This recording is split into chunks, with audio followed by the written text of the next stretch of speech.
Hello and welcome to the Daily Atheist Morning Show. It is Tuesday, the 15th of December, 2020. I am your host, the Amazing Super Chris. My co-host, Andy Hall from the Laughing and Disbelief blog over at Patheos. His links are below. And the Nokasuchi from the Rage channel over here on YouTube, actually, will be joining me in just a second. We're going to talk about all kinds of stuff. Trump did some things. Other things happened. You know how it is. We bounce around. We're going to bounce around with you guys here in just a minute, right after this. I gotta do something for this ad for the Laughing and Disbelief YouTube channel. Color. Well, I like color. Color's pretty cool. Everyone's doing color. Color is stupid. I can't do color. I gotta change it. No. Too much change. Bad change. Too different. Monkeys? I like monkeys. Check out the Laughing and Disbelief YouTube channel.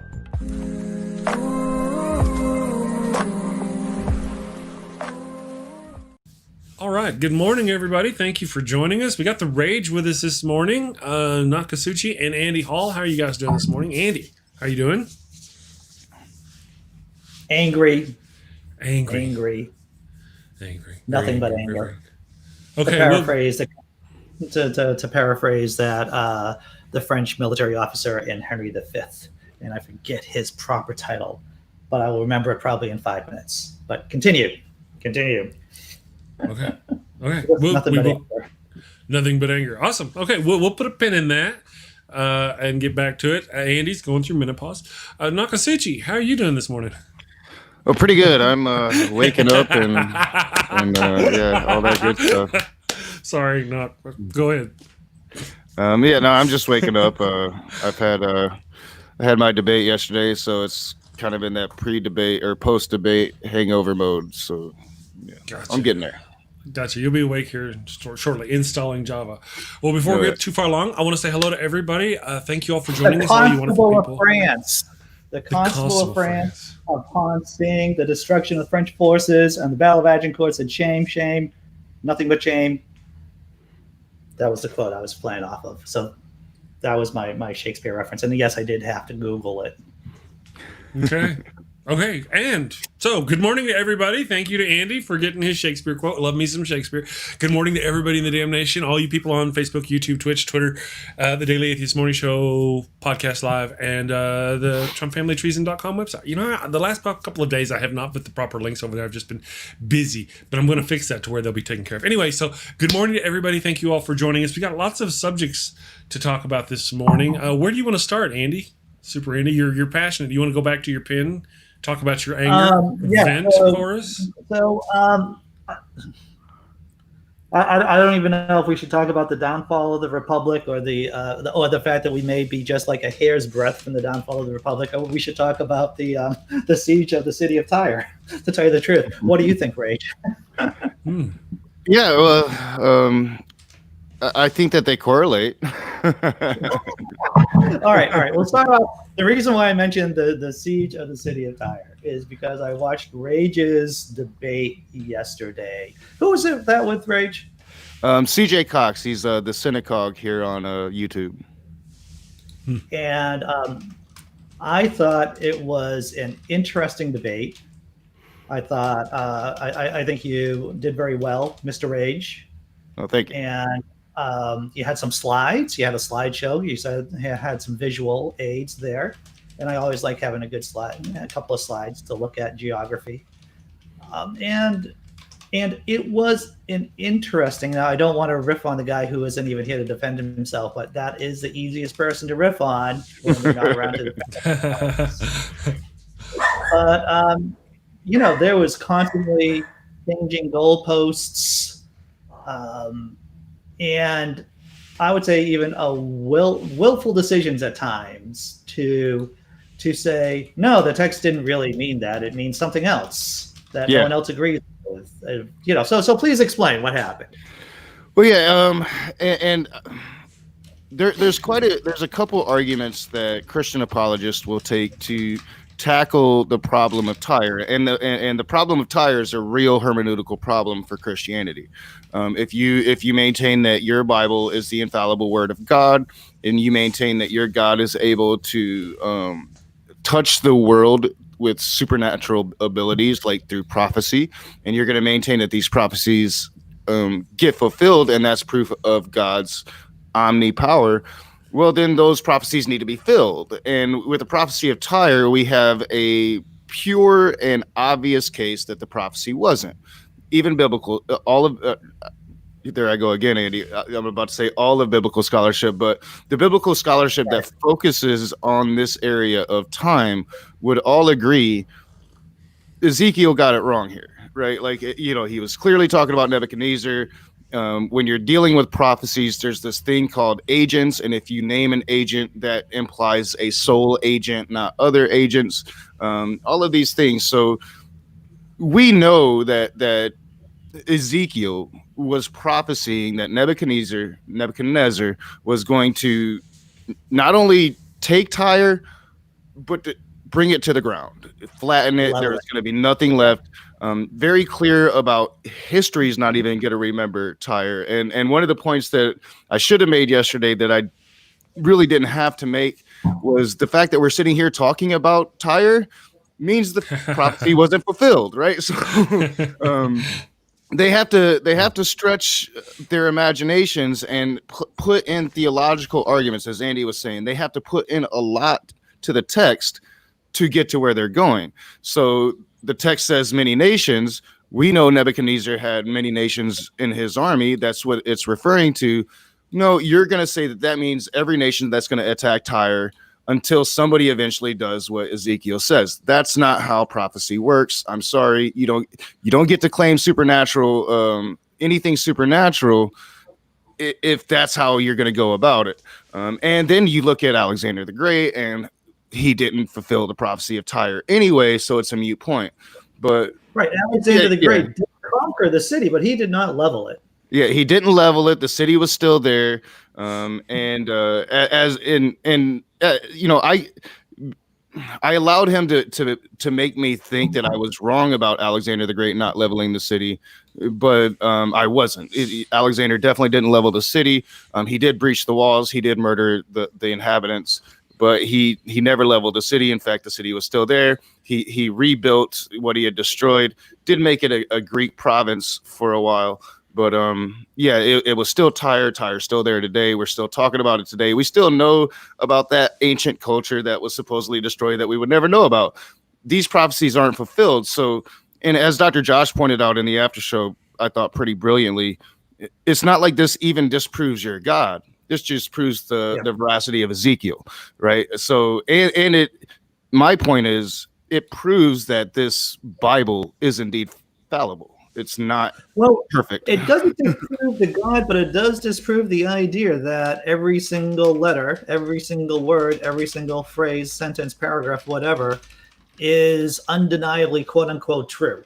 Yeah. That it's factual, and And but fundamentally, that's the hermeneutical problem that it presents to Christianity, and CJ just kind of blatantly denied that. But no, this is a true hermeneutical problem. You make the claim that this is the infallible truth of God in this book.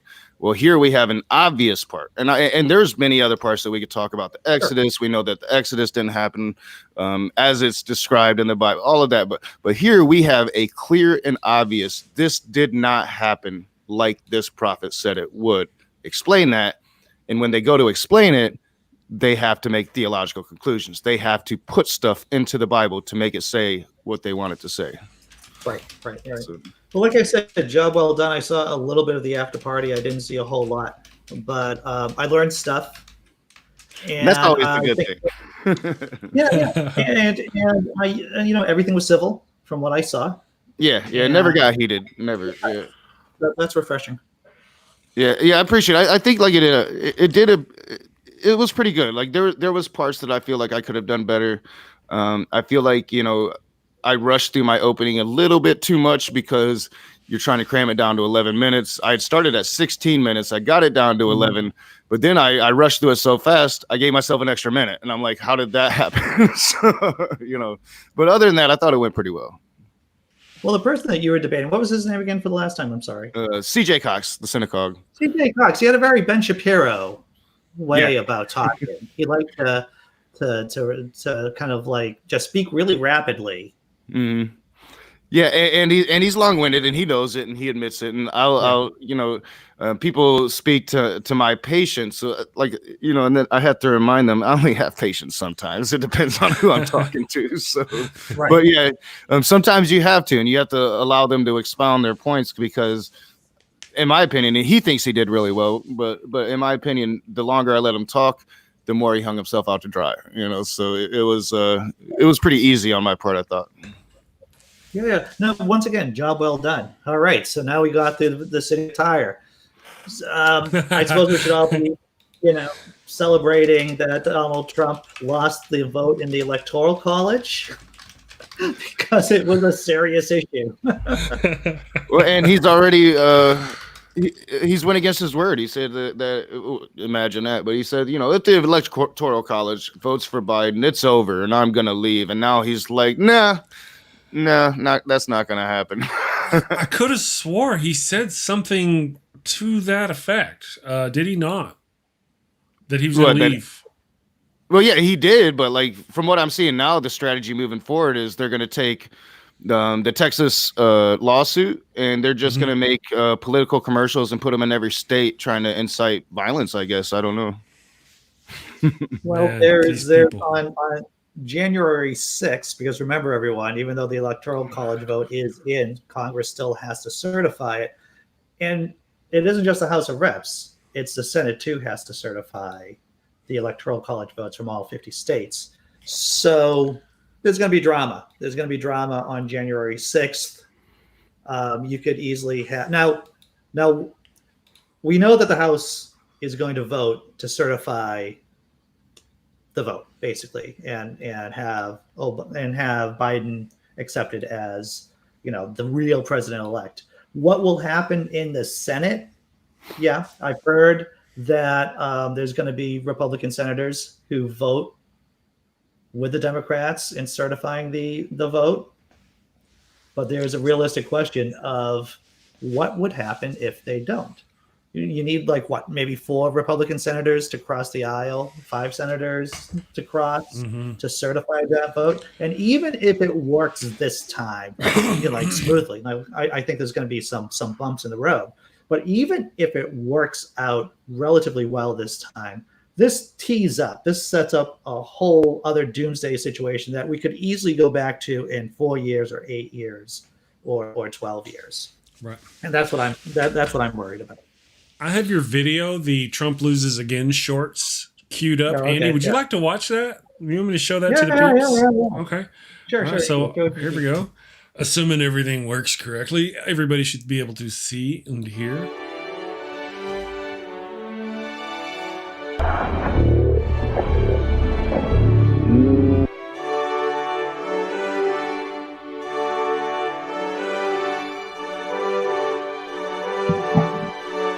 I get teary-eyed just watching it.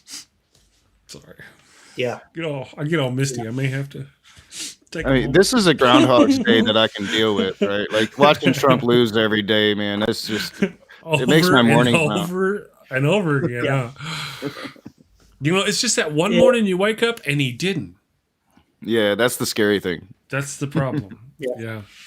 Yep. Just a reminder, if anybody wants to call in and get in on the conversation, you can call 940-DAMN-SHOW or 940-326-7469. No, I have not memorized the phone number yet.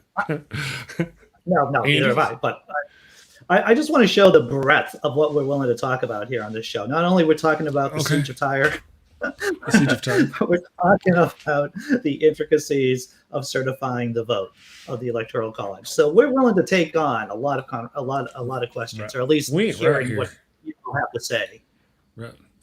There's things they say you're not normally supposed to talk about, in polite company, politics, religion, just kind of don't talk about. Those are the things we just kind of talk about here, I guess.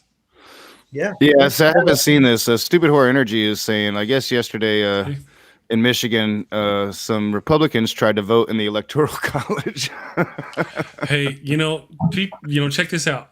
Yesterday, and I'm going to do a video about this as soon as we're done. I gotta. Republicans, I think, in Arizona, people in Arizona made their own electoral ballots, certified them with a notary public, and then mailed them off as if they were correct. Yeah. That's what they did yesterday. There is no shortness of a siege. There's this siege upon our democracy right now, and there's no shortage of attacks. They're coming in at every angle. It's craziness. I believe it was in Arizona. It might have been in Michigan. They should be arrested. The electors actually had to hide. They had to go through the secret door into the Capitol building to actually. I think that was Michigan. Yeah, that was Michigan. That was Michigan. Yeah, we have very substantial threats against the electorates. They had to shut down state government buildings, and they had to put the electorates in protection. Yeah. Madness. That's what that is. Michigan's insane, y'all. I'm like, how did I land here? Right? Rage, I just want to let you know, Massachusetts will take you in, brother. I'm considering I need to get to some liberal pastures for real. Life is good here. I'm not going to lie to you. I mean, we would probably be one of the last citadels to fall. Well, I think here it's not so bad here. I just don't want it to get worse. It seems to be getting worse. This notion that they can just keep going. How come nobody's arresting these people? Any of them? There's got to be laws they're breaking. Why? I'm glad you asked. Are they going to? So Joe Biden puts his people in. Are they going to start arresting people? Well, we should find out what William Barr has to think about all this. Oh wait, he's going to be gone pretty soon.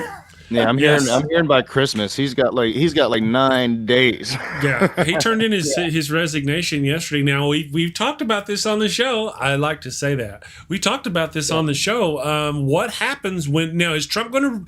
Bill Barr would not arrest Trump's political opponents. Bill Barr would not forcibly overturn the election results like Trump wanted. So Bill Barr has resigned. Has Trump found somebody, or will he find somebody who will try to do that? That's the question that we've got coming. We're going to be answered between now and New Year's.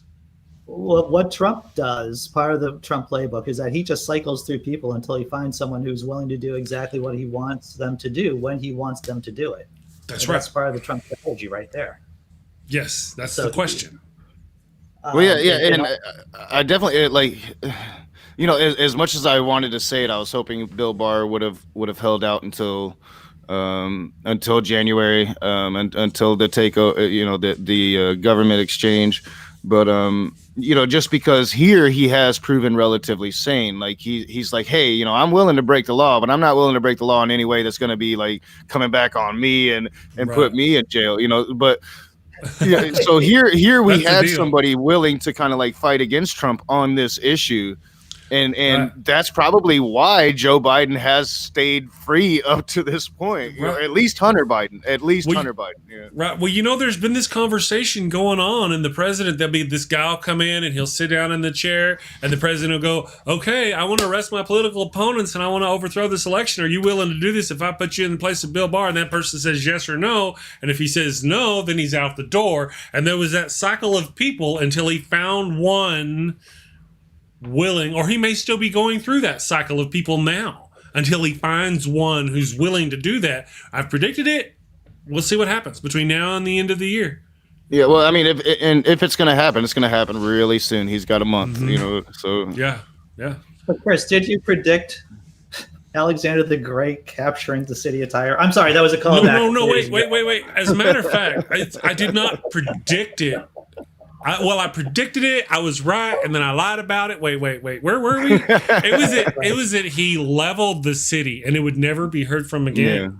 Well, they were never talking about Tyre. He was, it was Egypt all along. He never got Egypt either. He never got Egypt either. Right. Let's just make it up as we go along.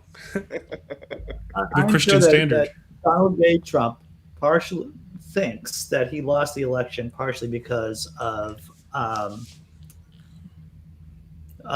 William Barr not making it public that he was investigating Hunter Biden.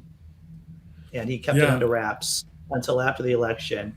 And he was hoping for another FBI Comey situation, that you get this sudden surprise and people who are undecided suddenly turn their minds around. And that's exactly what he was banking on. He knew he needed another, 2 days before the election, bombshell fallen, for him to have a chance of winning. He didn't get it, and still that other guy, that guy that's running these investigations on Obama, still hasn't come out with anything. Because there's nothing there. Like I literally saw them the other day propping up Snowden. Now Trump might give Snowden a pardon. I think that Snowden deserves a pardon, so I'd be for that. But he's trying to use Snowden now and what Snowden did in exposing the NSA and saying that that's what Obama did to me in my campaign. And no, there's a very huge difference, because your campaign was possibly colluding with an enemy of the country. It is the responsibility of the president to investigate that, or at least the Justice Department. Yeah. And yet they did not. They do not.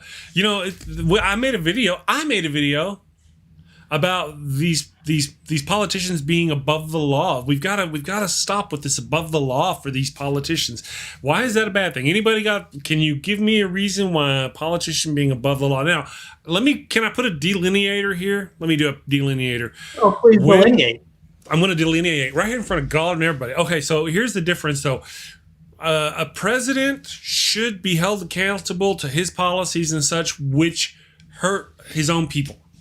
Whenever it comes to foreign policies, that's different. You know what I mean? They're not the same. Yes, there should be things on foreign policies be held accountable to. But every time we go to war with somebody because they attack us, we don't need our president going, oh, we can't fight because I'm going to get hung afterwards for fighting back. We don't need that kind of stuff. I'm talking about, let's just not worry about the foreign politics part of it. We need to make it to where there's no above the law for these bastards who kill their own citizens. Well, I'm of the position that I think the law, they should be held to a higher standard than normal citizens. Yeah, absolutely. If you're making these laws and you're passing these laws, then you better make sure you're following these laws. Because if you're not, why should anybody else? And of course, Trump's the exemplary of, why should I pay my taxes? Why should I pay my tax? Trump didn't pay his taxes. And why should I do this? Why should I pay back that loan? Trump didn't pay back that loan. I'll never get the middle class or even poor Americans that look at that and say that's a smart businessman. I'm like, no, that's a crook. You pay your taxes. He doesn't. Why are you placing that up on Right. a pedestal. No, it's wrong. If you're poor and you're putting in money out of every paycheck is getting taken from you, and this rich dude that needs nothing isn't paying a dime, something's wrong with that. Yeah, that's right. Well, you know, I mean, but by that token, he's the example. It's hard to imagine he's the example for people like Christians. They attacked Obama for years.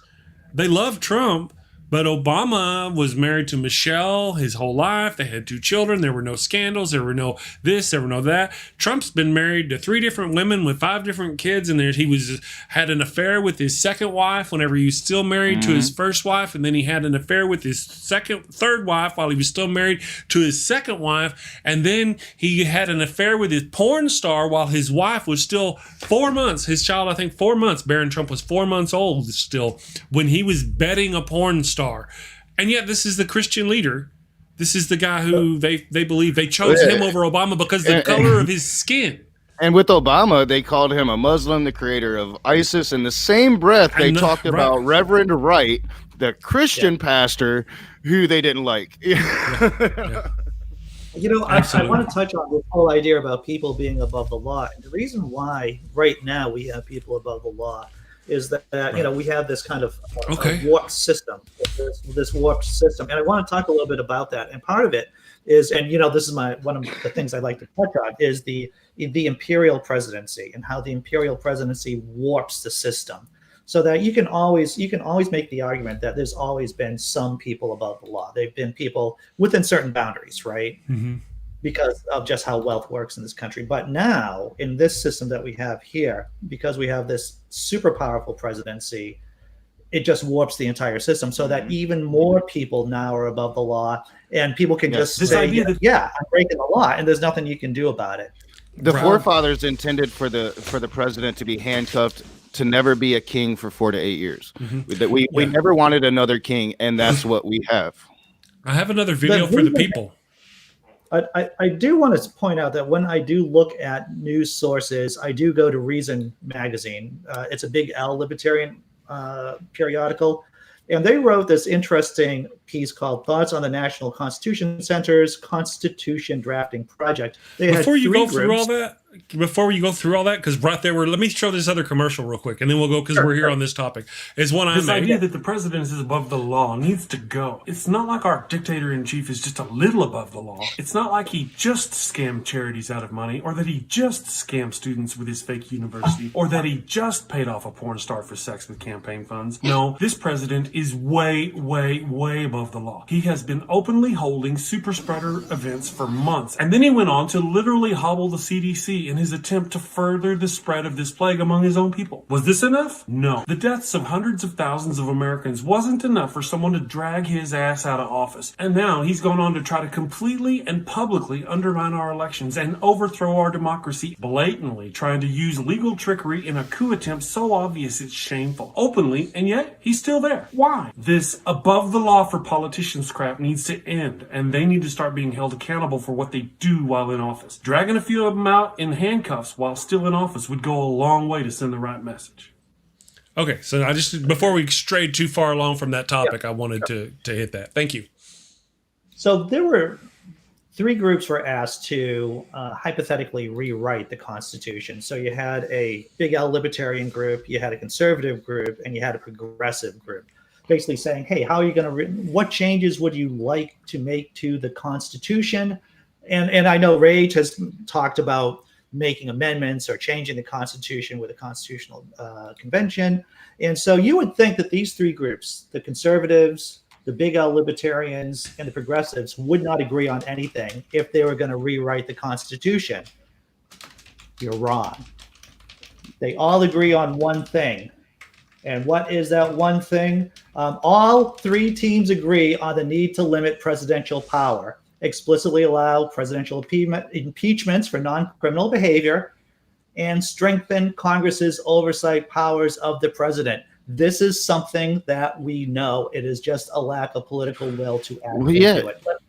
That's how Trump was able to tap into a lot of Bernie voters. Is you take his populist message and people's legitimate distrust of government, you use it, you weaponize it, and use it against him, and he was able to pull quite a bit of Bernie voters.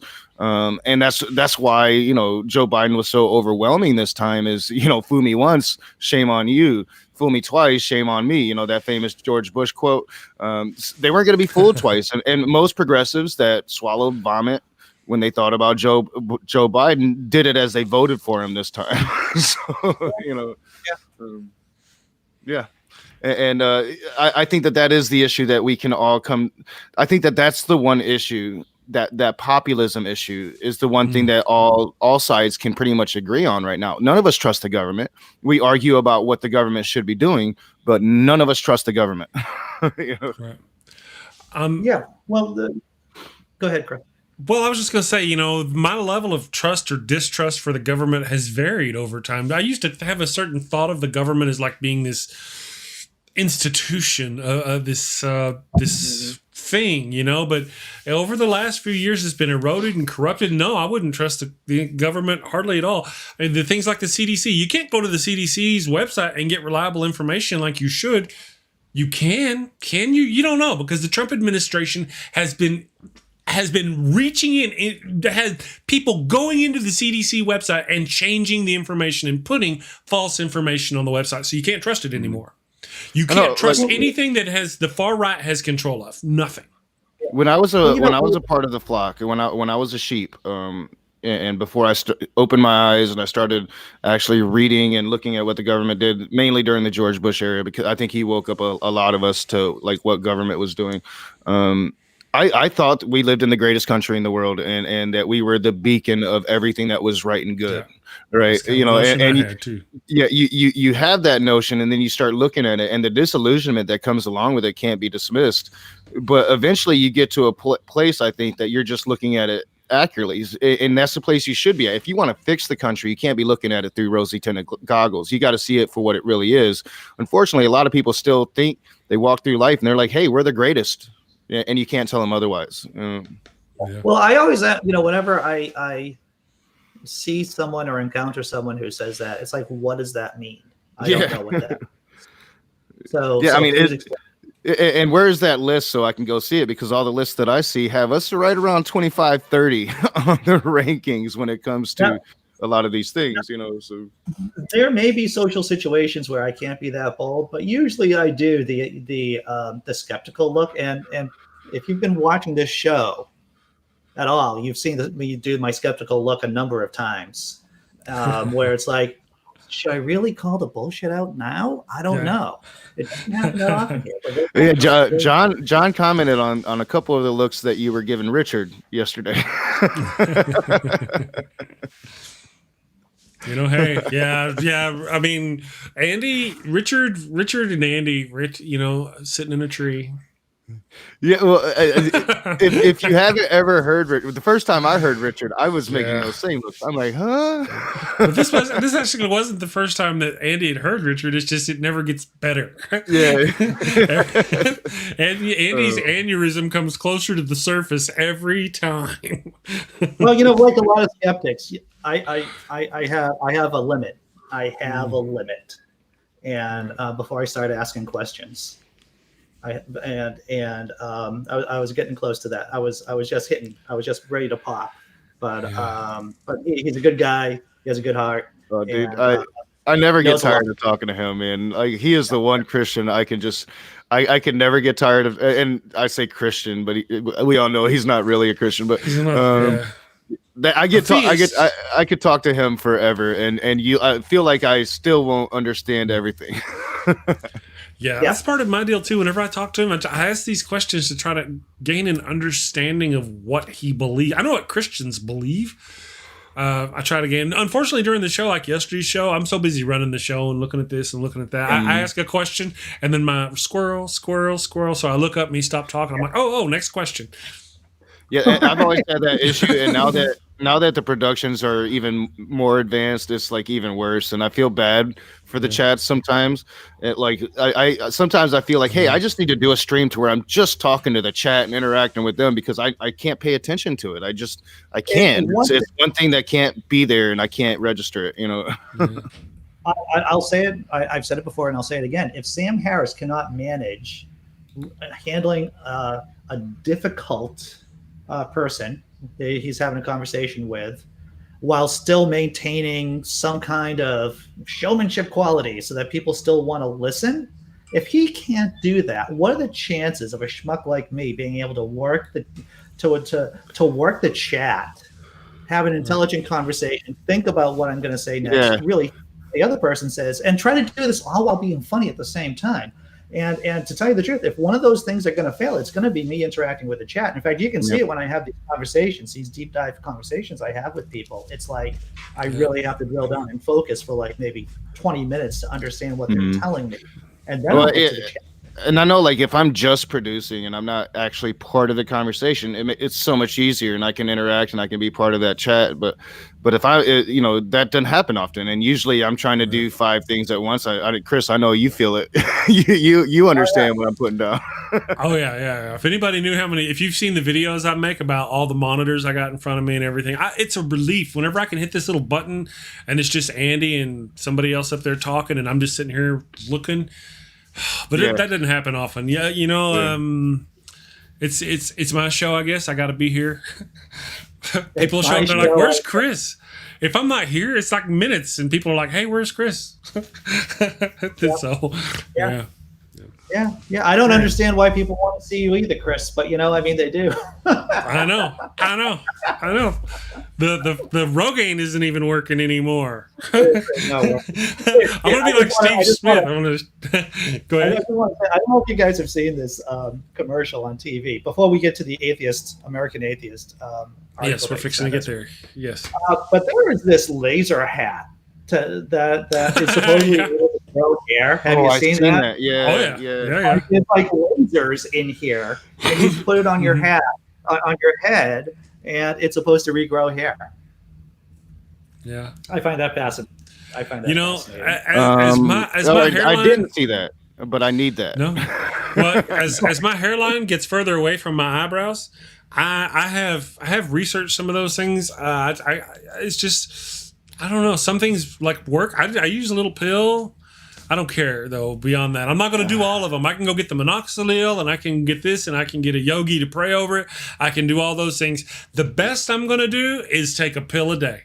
That's all. I haven't even done that, and I thought about it, and I'm like, no, because I remember picking on my dad. I'm like, I'm not going to do that. But I miss my hair. Like when people saw me, the first thing they said was, "Wow, you're tall." Always. That's the first thing I get. The second thing was, "Man, you got some thick ass hair," and I miss my hair. You've got that Jason Statham look vibe going on there. I know. I mean, it doesn't look bad. I just miss it. I miss doing my hair every day. Well, as I got older, a horrible skull. I have a horrible skull. If you looked at my head, I have a big freaking head, like a big freaking head. The idea that I would be bald, it would draw attention to my big freaking head even more. I've often thought you probably do have an interesting skull. You can ask my wife. That's the true statement. Oh, really? So if I were ever to predator your ass and mount your skull, I'd be like, "Look at that! Isn't that crazy? Look, it's fucking huge." All right, maybe this gets down a little bit off the rails. Maybe we should go to the American Atheist. Thank you, Andy. Thank you, American Atheist. All right, here we go. Trump, and the name of the American Atheist article published December 14th, which was yesterday, I guess. Name of the article is "Trump Administration Destroys Religious Freedom Protections Across 10 Federal Agencies." Washington, D.C. Today, the civil rights organization American Atheists announced the Trump administration's announcement today that it would strip non-discrimination and religious freedom protections for Americans receiving taxpayer-funded services from religious providers. Let me just restate that last phrase there.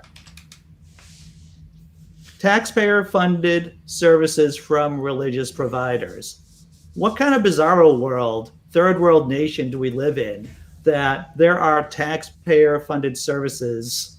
People are getting those services from religious providers. That alone should be crazy. That alone should make you go, This is something that you'd find in a third world country and not in a functioning democracy. But let me continue. The 10 agencies affected are the Departments of Agriculture, Education, Health and Human Services, Homeland Security, Housing and Urban Development, Justice, Labor, and Veterans Affairs and Administration for Children and Families, and USAID. The final regulations will be published on December 17th and will go into effect on January 16th.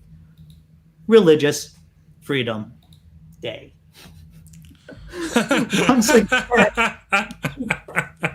Once again, the Trump administration is hijacking Religious Freedom Day to strip away religious freedom protections from everyday Americans in order to favor religious special interests. The party of hypocrites, said Allison Gill, Vice President for Legal and Policy at American Atheists. So by wiping all of this, we're going to go to the synopsis. So by wiping these protections away, basically religious organizations will be able to hassle people who are getting taxpayer-funded services from them on basis of sex, gender, religion, all those reasons. Yeah, to me, it's nothing new. This has been Pence's agenda since he became vice president, was just strip away these regulations, and Trump's more than willing to back that because he understands that that's his base. And if he wants to, A, win re-election in 2024 or get reelected in 2024, or B, as some people are speculating, run a shadow presidency to where half the country's going to him. And a lot of people are speculating that that's what he's trying to do to get the Republican Congresses to come to him instead of Joe Biden. Then this is what he's got to do. He placates his base to reaffirm, I'm your guy. None of these Republicans ever did it before me. Look how special I am. You better follow me no matter what. I think the idea about running a shadow government is a brilliant idea if I was Donald J. Trump and trying to destroy democracy. I think that's a great idea because you see yes, I think that is a fantastic idea. And if I was evil and really evil, I'd be like, good job, boss. I think that's great. Shadow government. Totally. Yeah, evil Mike Myers laugh. Yeah. Well, SS 1964 in the chat, thank you for joining us. Often leaves comments in the videos later, but rarely gets to join us. Says Tom Brady got a chunk of that PPP and bought a yacht. All right, so I get that. There's a couple things going on. Tom Brady did not need the PPP money to buy the yacht. He's got more than enough money. You can't actually say that the money he used went for the yacht. He's got hundreds of millions of dollars, I'm sure, more than enough money. But by that same notion, he should not. All right, so he didn't use that money for the yacht. He used it to pay for employees for something, right? Because that's what it's supposed to be for. But he shouldn't have got that money because he has hundreds of millions of dollars. You have to be in some kind of financial stress in order. Have to be in some sort of financial stress. I was reading about a pastor that got PPP, and they're making a case that he actually used that PPP money to buy a jet. Now, see, and that was different than what I saw, but I'm with you on that one that's too. Different. I feel you. That's different, yeah. Right, but again, SS 1964 is just trying to trigger me with the name Tom Brady. That's what I think. Yeah, because he's from New England. It's not going to work. Yeah, it will. Look at you. Don't get me started on Tom Brady, Andy. You won't like me anymore. We just lost to them. Oh, brutal. Yeah. We just lost to him this weekend. Totally different direction. Who's your new quarterback? Andy, who's your new quarterback? I'm trying to forget his name, to tell you the truth. The guy who just throws interceptions, that guy. Yeah, Cam, I can't throw a football, Newton. You would think throwing the football is the important part of being the quarterback. You would think that by the be the important part. One of the first things But they'd have to do. Yeah. Well, we've got a quarterback I'm not very happy with. I haven't been happy with for some time. So I don't want to talk about it. Let's not talk about that. Let's talk about Trump and his destroying religious freedom protections. So wait, yeah, but there we got about 15 minutes left. Let's get back to that topic though about Trump removing religious freedom protections for certain things. So now they can discriminate. Not just with what you were talking about, but it was just 10 different organizations within the government. Not only what you were talking about, but also other organizations that basically allows them to now discriminate based on sex, whatever they want to. Gender, religion, basically. Sexual orientation. Yep. Yeah. And, of course, once you start opening that Pandora's box, you've got race. That discrimination for race. So there's just no end here whenever they start allowing groups to discriminate, especially whenever they condone discrimination by the government. Well, yeah, I mean, here in Michigan, the state legislature just ruled that it's okay for restaurants to discriminate against gay people. I saw that. And once you allow your government to discriminate against anybody, they always talk about the slippery slope, but they don't apply it to themselves. Because now you've set precedent. Now they can.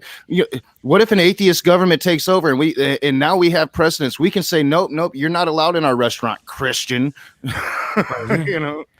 Is that French? Sorry. Andy, go ahead.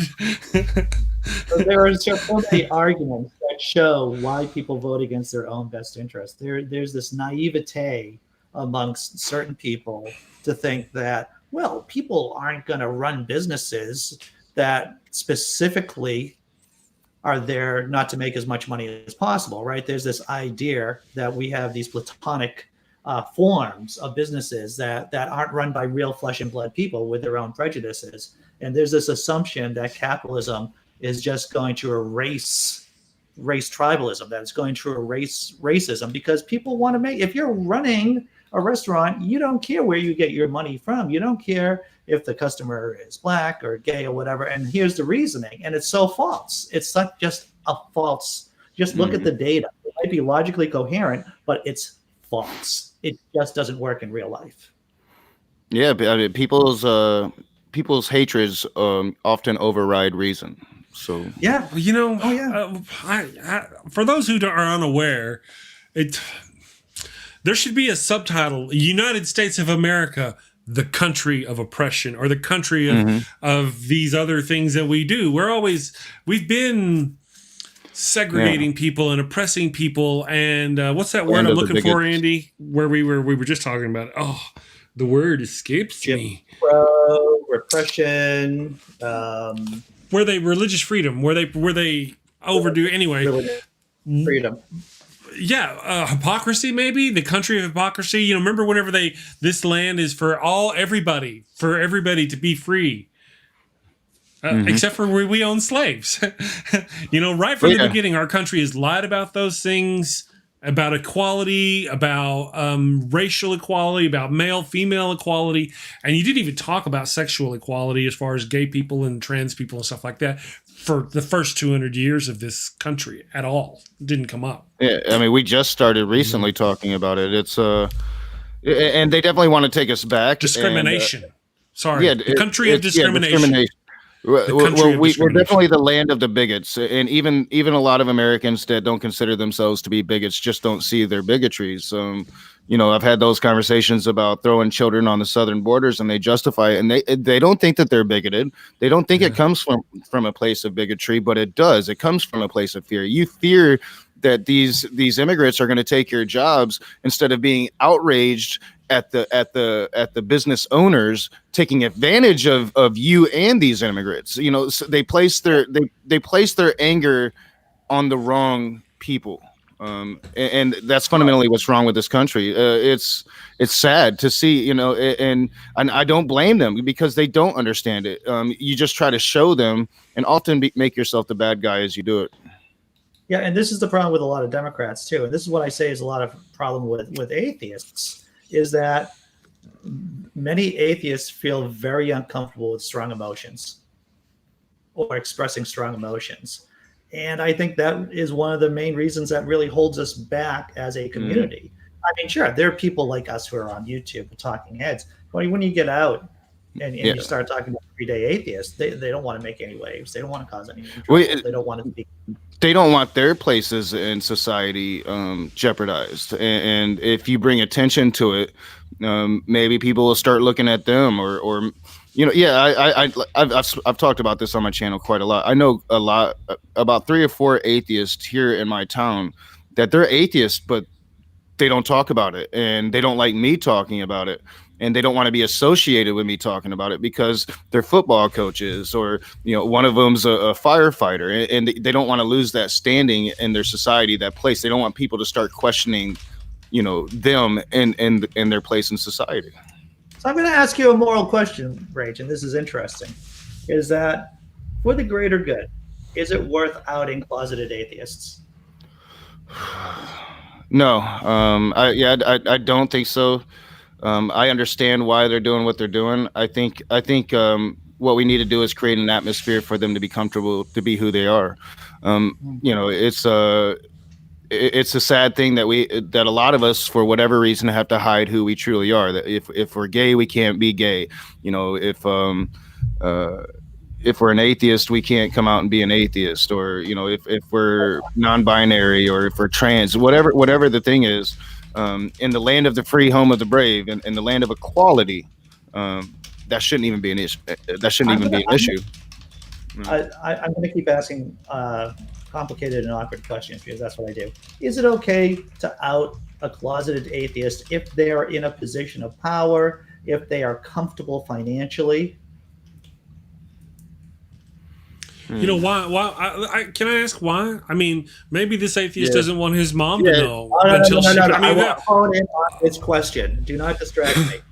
Well, yeah, I mean that would be because it would probably depend on the situation. Now, if this was an atheist that was going along and maybe very right wing and promoting anti-abortion laws, placating to Christians, even maybe propping up Christianity to get bad ideas across. Yeah, I would probably out them.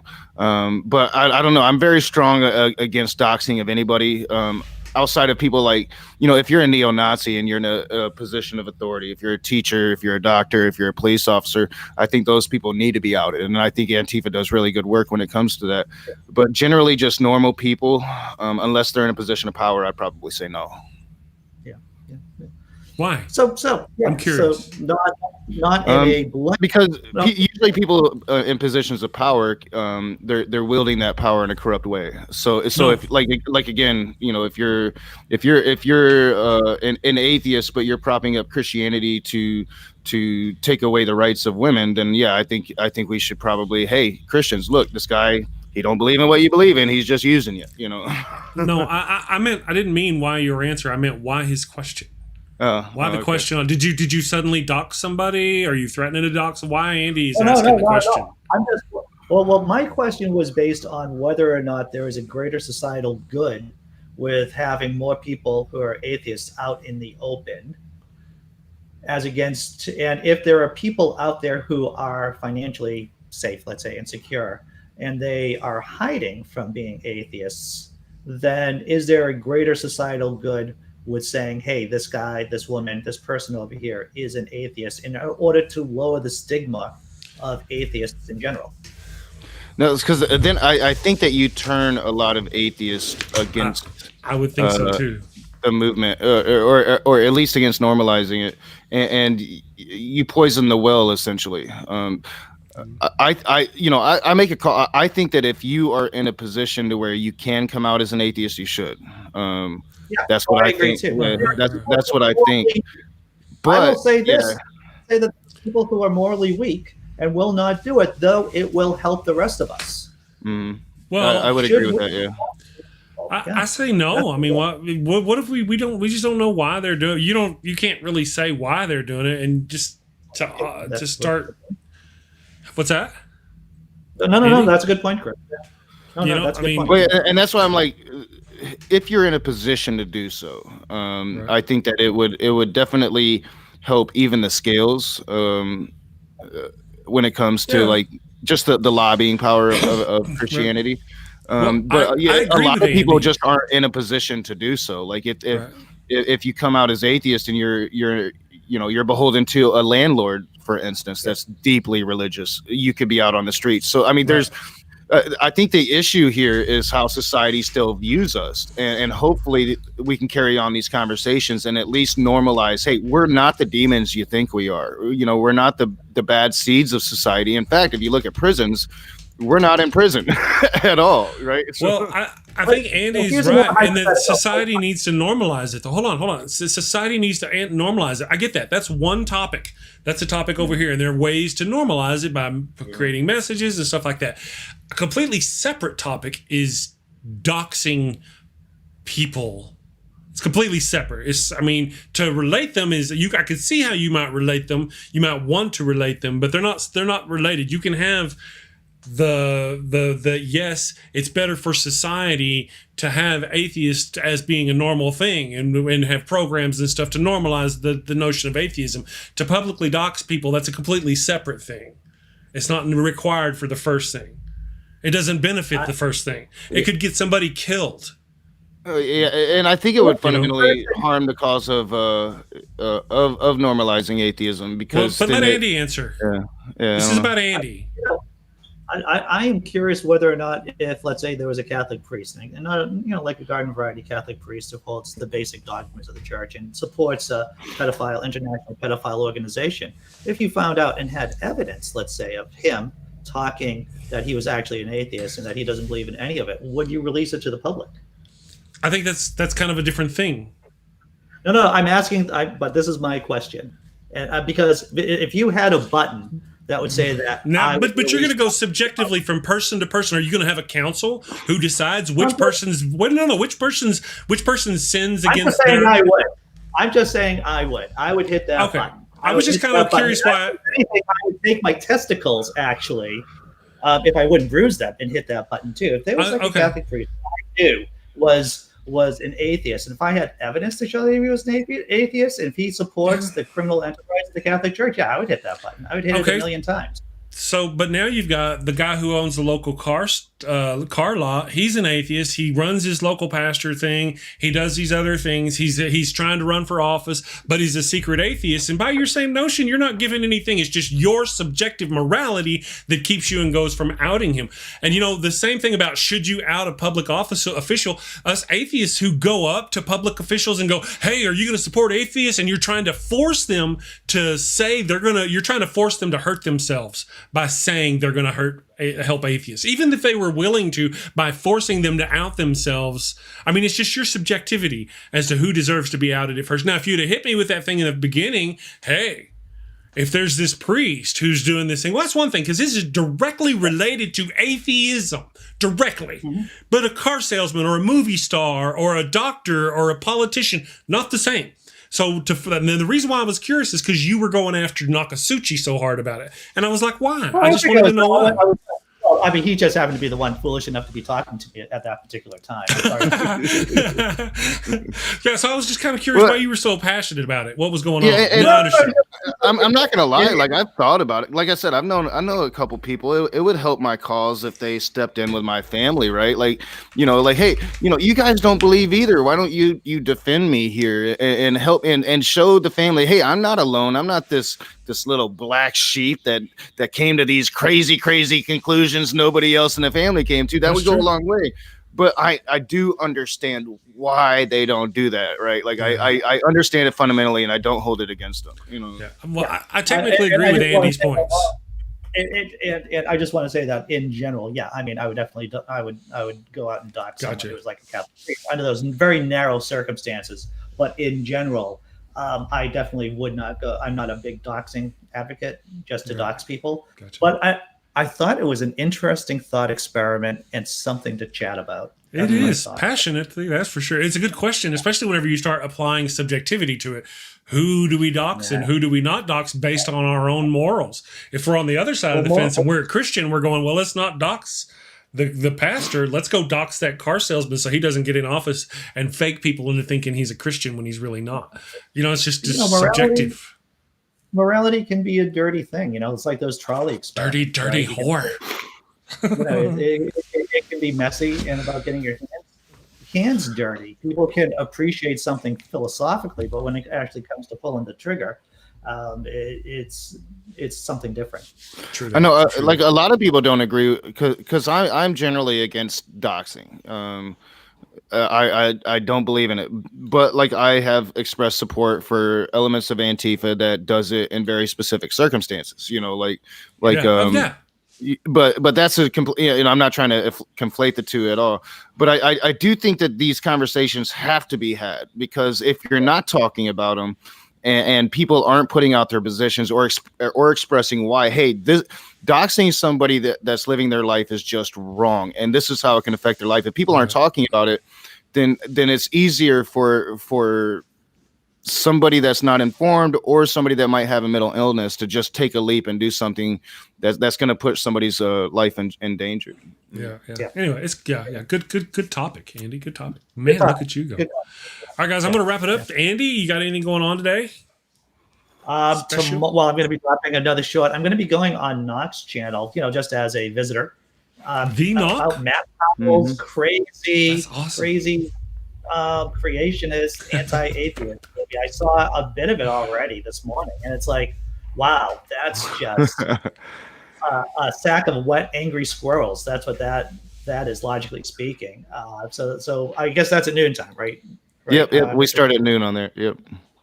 So I'm looking forward to that. Tomorrow, I have Michael Weissman coming in. We're going to be doing a Christmas show. We'll be talking about atheism. On Thursday, I have Dale McGowan in talking about holiday-themed music. On Friday, I have Jason from Dragons and Genesis. And Jason's wonderful. What I binged through his series of podcast episodes about the Book of Enoch, and I think I'm at a point that I can start asking intelligent questions. Good. And of course, on Sunday night, I'm doing that 10:30 p.m. show with my buddy Jack Maturko, and we're going to be talking about Satan, about the Satanic Temple. So awesome. That's going to be fascinating. Yes. Yeah. What about you, Nock? You got anything going? That's what you're up to. Nock, you got anything going on, buddy? Oh yeah. At noon we got our. We're starting to wrap up. This might be. I doubt this would be the last one. We'll probably have one more, but we're getting towards the end of Matt Powell's movie. Looking at other movies, I think we've got a pretty good list of candidates to move the series forward.